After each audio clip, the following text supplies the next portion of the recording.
I believe in the God of Abraham, Isaac, and Jacob.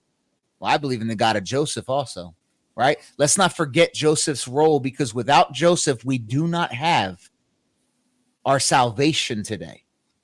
If it wasn't for God sending him into slavery, and this is what I'm talking about. We are in these moments, and then we think, why does God have me in this moment?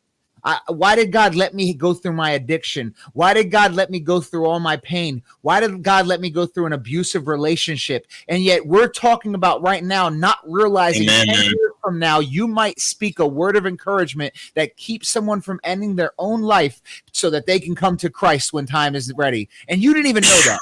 You didn't even know. Come on. The reason you're here is just because you're going to say hi to somebody tomorrow, and that hi will have a ripple effect that saves lives. And God has you where you need to be today. Even if you messed up yesterday, God has you today where you need to be, because God's knowledge is so infinite. He has plans that are already calculating for your mess ups. Joseph, I doubt Joseph did all this perfectly. What did JD and I say? The what ifs are probably already a part of this. The what ifs are already a part of this. There's many what ifs that we don't even realize sometimes, because God is so great at what he does. Once you get to the end of the story, you don't even notice what the what ifs are.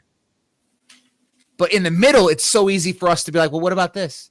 Well, what if God doesn't do, what if this? We can trust him.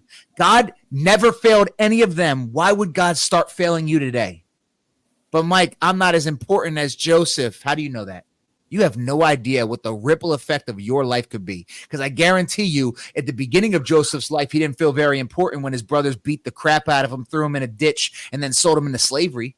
I bet Joseph didn't feel like the most important thing in the world when he was thrown into jail because a woman accused him of something he didn't do. I bet he didn't feel so important when the cupbearer forgot to bring up his name. Time and time again, we see bad things happen to Joseph. And for us modern day Christians, we would sit there and complain. Matter of fact, one of the things that happened to Joseph would have broke many of your faith. Many of you would have fallen apart off one thing that went through Joseph. I see it every day, so don't lie to me. I see you on Facebook, Instagram, Twitter, and TikTok dealing with the normal stressors of life, so don't lie about this. You know very well that one of these things would have broke you.